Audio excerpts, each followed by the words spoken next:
Hey y'all, this is your boy ODST, and today I'm going to do a reaction video. Today's reaction video is going to be Crash versus Spyro Death Battle by Screw Attack, and a link will be of the original video will be in the description. As a disclaimer, this is used under Fair Use Act for non-profit usage for stuff like criticism, media, and like with the legal stuff out of the way. If you guys do enjoy my video, please leave a like, subscribe, and hit the notification button to be part of my hashtag notification squad if you're new. And before I get started off, I had to this video. I had to quick say that I don't like for those who don't know, I'm a '90s kid, a young adult, grew up with both Crash and Spyro.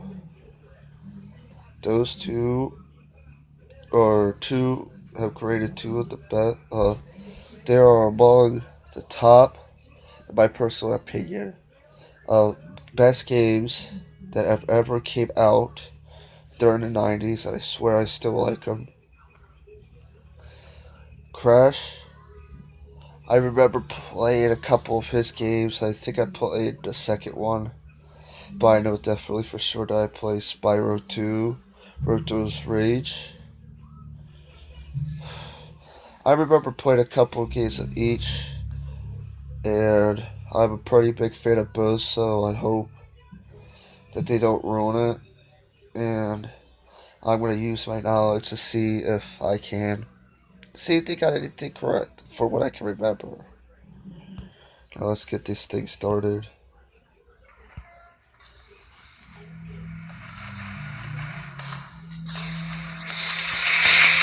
The early 1990s played host to one of the biggest battlegrounds the world had ever seen, the console wars. Nintendo and Sega's mascots were locked in a merciless duel over the gaming throne. But when the smoke cleared, a surprise third challenger was rising to the top. The Sony PlayStation. And it didn't have just one mascot, it had two. Crash Bandicoot, the mutated marsupial from Down Under. And Spyro the Dragon, the powerful purple hero of the Dragon Realm. He's wins an boomstick. And it's our job to analyze their weapons, armor, and skills to find out who would win a death battle. I think it's going to be more towards Spyro. Listen, I admire another brilliant doctor of science as much as the next guy, especially those with grand plans to take over the world. But I'm not sure Dr. Neo Cortex makes the cut. Hiding that, he's an evil genius who made a mutant Aussie army of animals to take over the world. Sure, but when it came time to assign a general for this army, Cortex chose, of all things, a bandicoot. A bando what? You're making that up. It's a real animal. Look.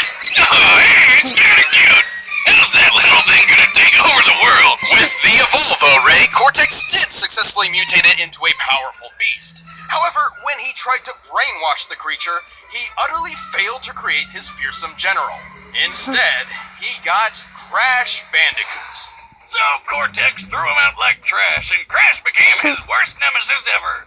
Which is super embarrassing, because this Bandicrash is a few snags short of a Barbie. Like but his physical abilities make up for it. He's got parkour skills like nobody's business. Which is appropriate, as Bandicoots are excellent jumpers, similar to their marsupial cousin, the kangaroo. He's got superhuman strength, and can take a big hit and just keep on going, like an Energizer bunny of pain. Crash can double jump in midair, slide incredible distances, and use Crash Dash to boost his speed. He's also tapped into Mojo, a magic substance that's basically life energy, to enhance his battle techniques. He's got his Norris Roundhouse and Triple Dragon, but his favorite move is the Cyclone Spin. He can even give this move a boost for the Death Tornado technique, though this can leave him dizzy and prone to counterattacks. Still, these brutal moves proved incredibly useful for rescuing his fellow mutant Bandicoot girlfriend, Tawna. Oh, why does she look like that? She's like really hot, but also not at the same time? I'm really confused. While Crash's natural abilities were enough to save her, his future battles with Cortex would require more sophisticated tools. He's kind of an idiot, though. Pack. He's even But got he himself makes it the up with unicorn of strength. motorsports, the space motorcycle. What I wouldn't give for one of those. To increase his firepower, he carries a special bazooka that uses a naturally occurring and easily attainable form of ammunition. Yes, those things. I remember those. Then you had to collect like the hunter or something like that. I mean, this completely generic-looking mech. But why fruit? I can't imagine it's a particularly effective projectile. I don't know, Wiz. Remember that time I shot you with my potato gun? You were stuck in a coma for like a month. Wait, what? You told me I lost that month because my time travel wristwatch finally worked. Well, where's Crash getting all this cool tech? He can't be building it all himself. He's pretty dumb. They're all thanks to his kid sister, Coco, who's 10 times the inventor Cortex is. But Crash isn't really dumb. He just lacks communication skills. He actually shows many symptoms of autism. Some people with autism, known as savants, are extraordinarily gifted in particular skill sets, and I think that describes Crash perfectly. While he may not know how to hold a conversation, he is a superb athlete and puzzle solver. Well, I'm sure it helps that he's surrounded by friends who encourage his better traits. Hey, that was a good one. Like Aku Aku, his magical mask foster dad, who's basically a god. Lucky bastard. Aku Aku's magical mojo prowess is quite impressive. Yeah. He's very protective of Crash and will often step in when Crash is in trouble. Yeah, that's but not true. always. Wiz, why can he teleport across dimensions on his own, but can't teleport Crash very far at all? This is as far as I can take us. We'll have to fight our way to the robot's interior and save your sister. Waka figures. Well, perhaps his fatherly intuition is kicking in, encouraging Crash to learn from his own mistakes and become his own man, or Bandicoot. Yeah, maybe he's just being a dick.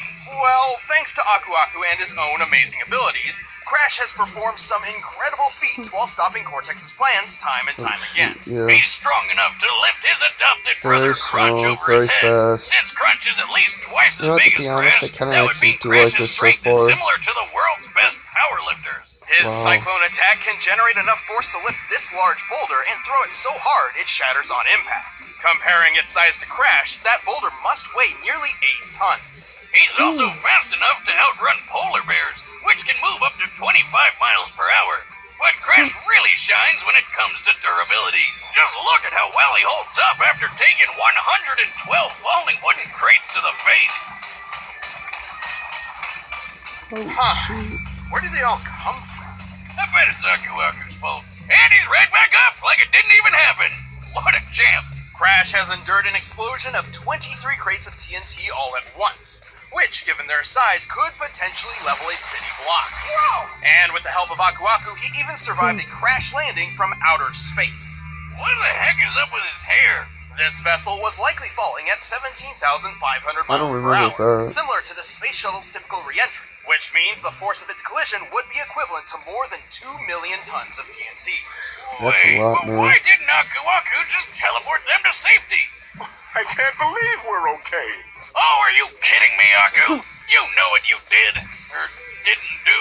But what's the saying? Any Crash you can walk away from, right? Plus, given how easy it is for Crash's enemies to lure him into traps, his absurd durability is crucial. Well, Crash isn't perfect, but with his amazing abilities and a little bit of mojo, he's saved the whole world many times over. And after years of this, he even finally learned how to speak. Now let's go home and eat pancakes. Pancakes!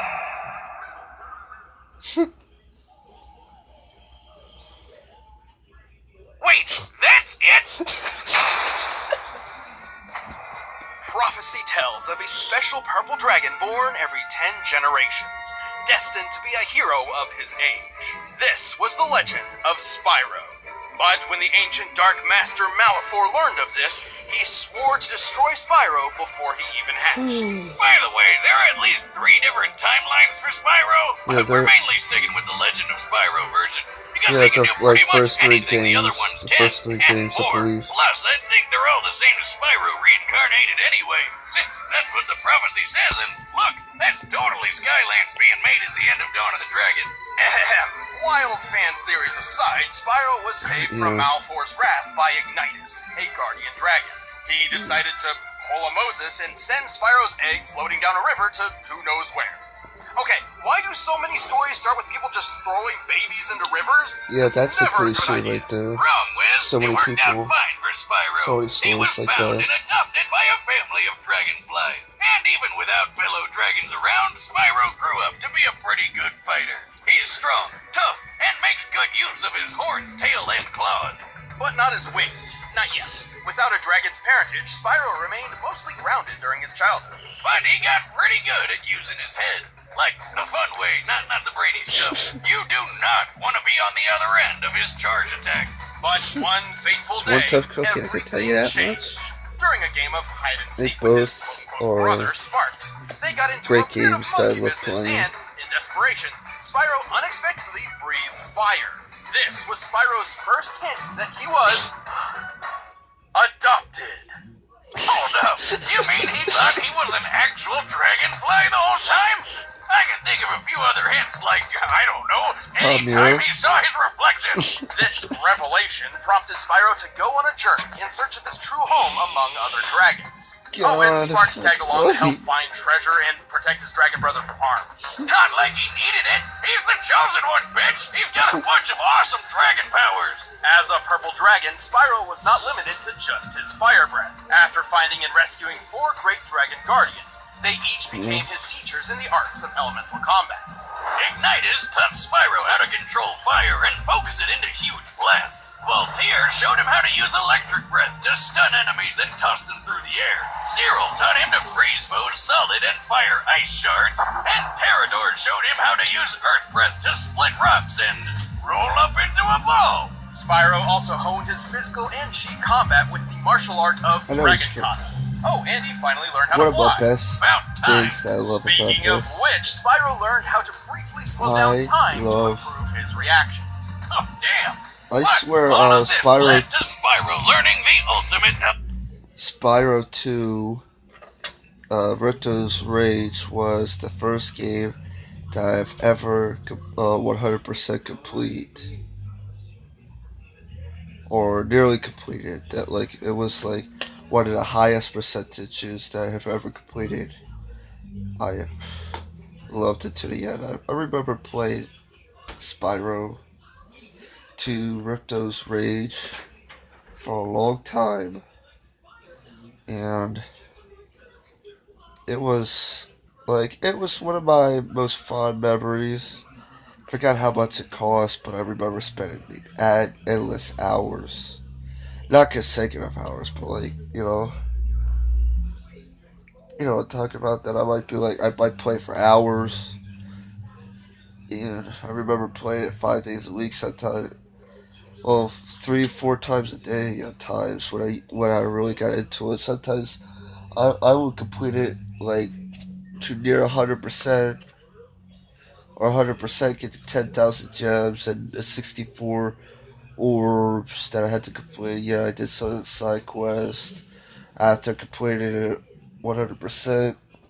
And I also remember getting that book or something about that, saying what happened here, what happened there. But anyways, let's get back to the video. Yeah, I have to cut that out. Is that your sandwich? No? That was your sandwich. Go-getters, get 2 with Dunkin' Go-Tos. 2 sandwiches for $2, $3, or I'm $5. hoping I can America cut runs it out. on If Dunkin'. not, I'm sorry. Not sponsored. Convexity breath. Ether. Convexity. It's ether. No, stupid. Everyone calls it convexity. Oh, okay. Purple dragons like Spyro can use a mysterious energy that is essentially the spiritual life force of the universe. While it's never officially named in canon, lead concept artist Jared Polin has gone on record to clarify its name and properties, and he calls it ether. Eat that, boomstick. Don't convex me, Wiz. True fans know I'm right. Ether is an extremely powerful element which binds the fates of the living and the dead. With ether, Spyro pulls from the 4 elements to create energy which, according to Polin, has power comparable to that of an atom smasher. Isn't that the thing that shoots an atom around at light speed for all sorts of sciencey stuff? Yes, they're particle accelerators with a moving photon beam containing 362 megajoules of energy. Yeah, I said that. This beam can slice through a human skull in a nanosecond. Just like what happened to Russian scientist Anatoly Bugorsky when he stuck his head in one of them. Why the hell would he do that? God, being Russian must be hard. Bugorsky took a beam less than a molecule thick through the skull, which obliterated all matter in its path in an instant. While he survived, half of his face around the microscopic hole in his head swelled, peeled apart, and was permanently paralyzed, while he experienced a blinding light he described as brighter than 1,000 suns. Hey, Spyro, what was that about? I don't really know. I just felt like I had to hit it. And when I did, the power of 1,000 suns surged through my body. Just imagine if that beam was the size of Spyro's super breath. No, wait, you don't need to.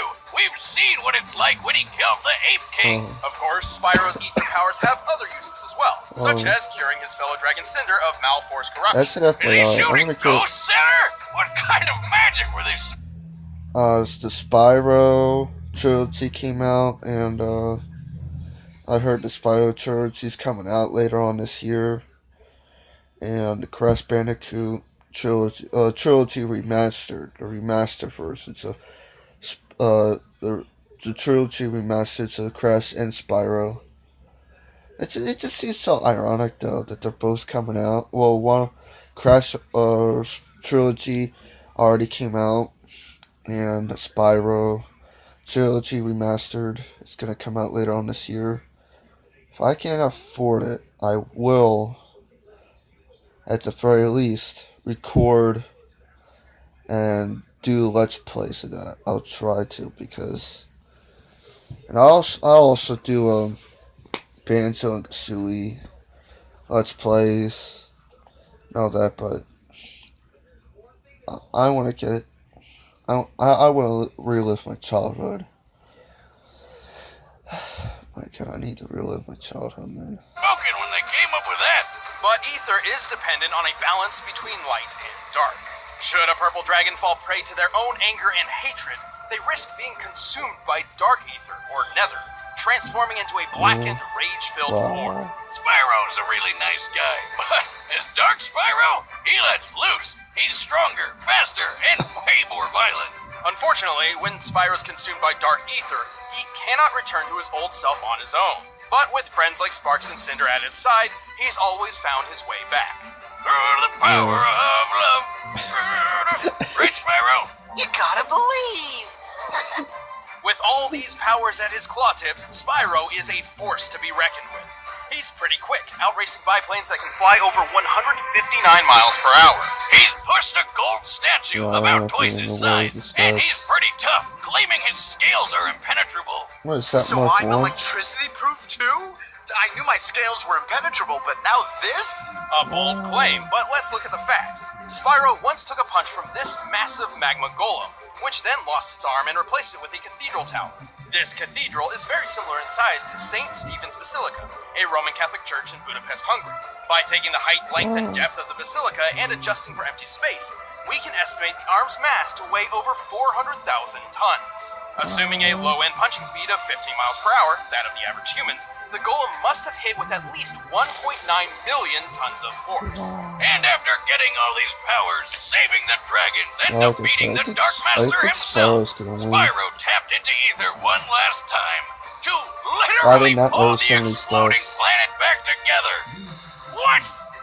How the hell? How? I'd say I a don't know. mix of the power of love, magic of friendship, and a smidgen of prophetic destiny. Wiz, I want a pet dragon more than anything. It's a sad sight, Sparks. Another noble warrior falls victim to the plague of love. Just look away. All right, the combatants are set. Let's end this debate once and for all.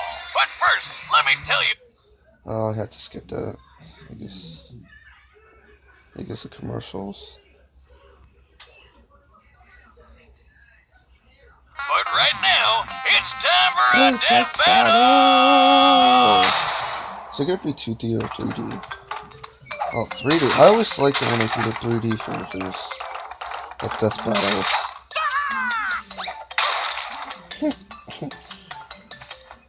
Acting like his old goofy self.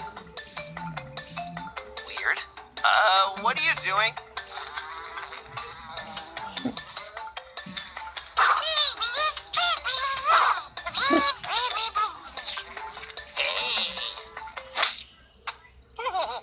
Oh shit. Sparks!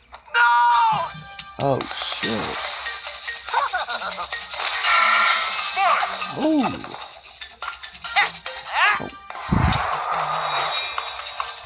Yeah, he's got some moves on him though. It's gonna be a tough one here. Could be a tough one. You asked for it!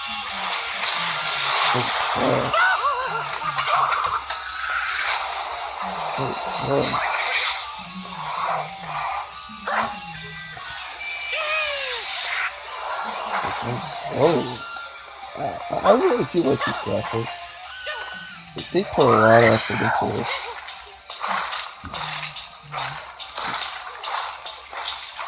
Come on. Oh wait. This one. Let me know in the comments down below which game this suit came out. If you guys can remember. Oh, wait. Oh, wait a sec. Was that a fruit?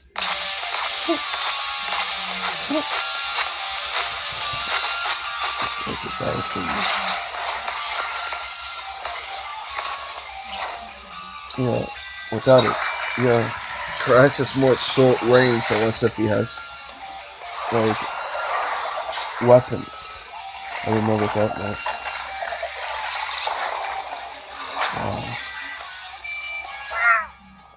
Pretty cool, actually. I do like this. Right? Nope, not so fast, man. Where do you keep finding these things? Yeah, I never really thought about it as a kid, but when I think about it, sometimes you wonder how do these characters get these stuff from? I'm done with this.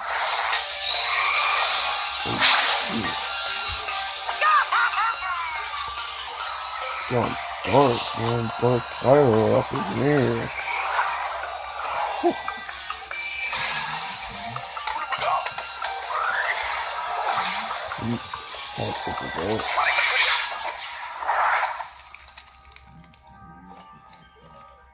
Nobody messes with me, pal.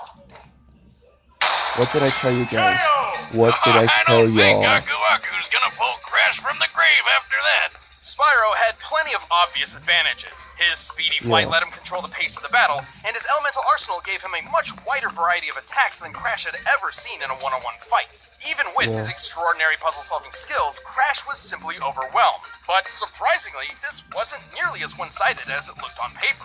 With the strength to throw an 8-ton boulder, Crash was actually stronger than Spyro, and both of them had survived impacts worth around 2 million tons of force. How convenient. It's almost like they planned this all along. To be fair, we did have to lowball Spyro's durability against the Golem's punch. However, both of them had shown durability, which far exceeded much of their attack capability.